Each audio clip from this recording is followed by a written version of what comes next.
Namaste. Good evening, everyone. Om Sri Maha Ganapatiye Namaha. Sri Gurubhyo Namaha. Welcome back to Ajit Kumar Indian Magician YouTube channel. I'm Sindhu Bhairavi, and today I'm going to be discussing the queries and doubts related to Yakshini Sadhana. So the first question is, what if two individuals evoked a Yakshini at the same time as a wife? Now, what you need to understand is that do not evoke the Yakshini at the same time as a wife, as the manifestation is not going to work. So please do not do it. The second question, in the books, in some of the rituals, it says the Yakshini will come and become the wife of the practitioner. So can that Yakshini, that particular Yakshini, be evoked as a sister or a friend as well? The straight out answer is no. If that particular Yakshini has to be evoked as a wife, please do not evoke her as a sister or a friend or any other relation for that matter. Next question. Is there a procedure for divorce also? This video is only for Yakshini Sadhana's queries and questions. There is a procedure for divorce, but we are not going to be discussing it here. Next question. In the books, it is written that if the Yakshini becomes your mother, then she can harm your actual mother. So in the case of a sister or a friend, can they evoke a Yakshini as a sister or a friend, as they can keep more than one sister, like as they can have more than one sister or a friend? So the answer is yes. If the practitioner evokes a Yakshini as a mother, then the Yakshini can be a threat to his actual mother. Now, how does a Yakshini Sadhana work? A Yakshini Sadhana is like a sister for a sister, a friend for a friend, a wife for a wife, and a mother for a mother. So you will be losing out on one relationship if you evoke a Yakshini as anything of that sort. Like as a sister, so you lose out on one sister. As a friend, so you lose out on one friend. So that is how a Yakshini Sadhana works. But there are two processes to it. So if a man does not have any kind of relationship with a woman, like he does not have a mother, he does not have a wife, he does not have a friend, he does not have a sister, he does not have a daughter, so then that kind of a man can evoke a Yakshini in any form.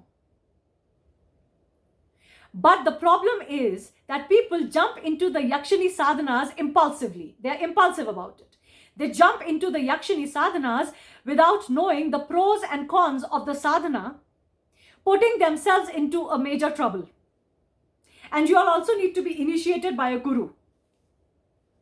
So the second procedure is, the Indian magician school of magic first gives the Lord Behava sadhana and then the Mahavidya sadhana.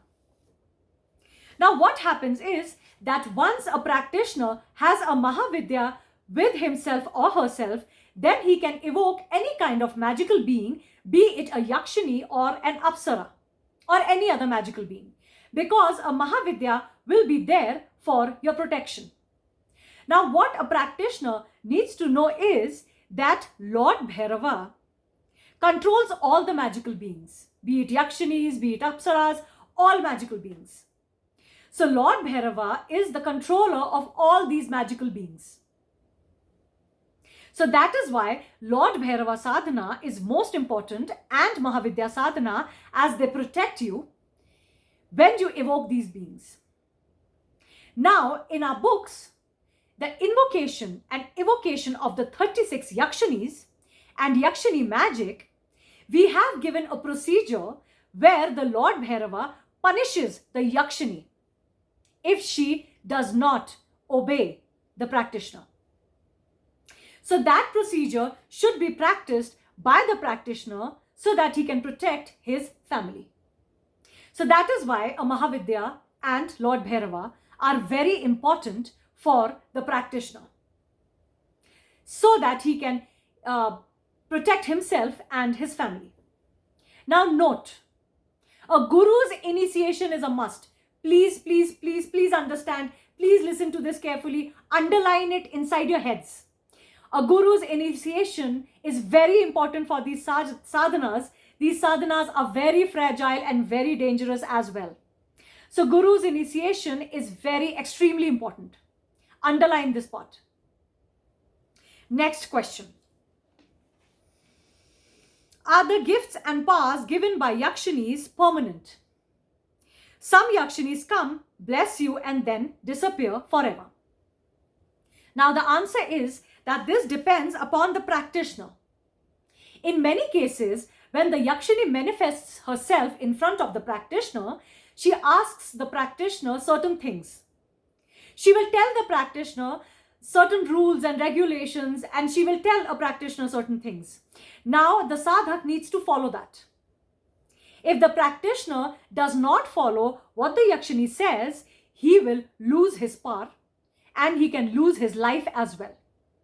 So you need to follow what the Yakshini is saying. Now I also want to discuss that a Yakshini, just like a current Pisachini, stays with you for 5 or 10 years and then she leaves.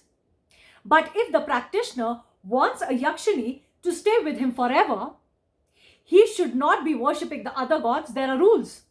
So he should not be worshipping the gods. He would have to leave his family. He would have to leave alcohol and things like that, etc. So there are rules to it if he wants a Yakshini to stay with him forever.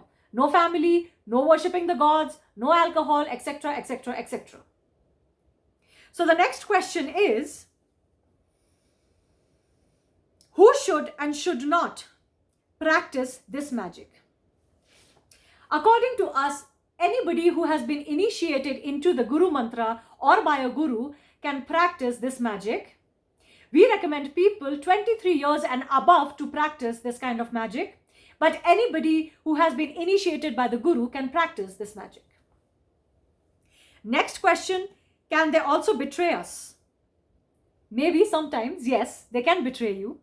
That is why we have given the Lord Behava procedure where he punishes the Yakshini if she disobeys the practitioner. So please go through that procedure. Next question. How to make your home safe and suitable to practice the evocation of the Yakshini, because not everyone can go to the forest, riverbank, mountain in the middle of the night. The books say do not practice at home. But how can you make your home ambience in such a way that you can practice them at home easily? The answer to this question is a definite no. Please do not evoke a Yakshini at home. Please do not practice evocations of a Yakshini at home, because this is the word of Lord Shiva himself. So do not evoke a Yakshini at home. Now, these magical beings come to particular practitioners themselves to serve them, to protect them. These practitioners are upasakas of Mahavidya Kali Ma, Lord Bhairava, Shiva, Lalita Tripura Sundari Ma. So these magical beings come to these practitioners to serve and protect them themselves. And only these practitioners can see these magical beings. Nobody else will be able to see them. Now, there is a Yakshini for every Mahavidya. And we have provided the information of every Yakshini of every Mahavidya in the Matangi Mahavidya book. And the Yakshini for Mahadevi, Mahakali is going to be provided in our upcoming audiobook Kali Mahavidya. So the Yakshini for Kali Mahavidya is in our audiobook Kali Mahavidya. Next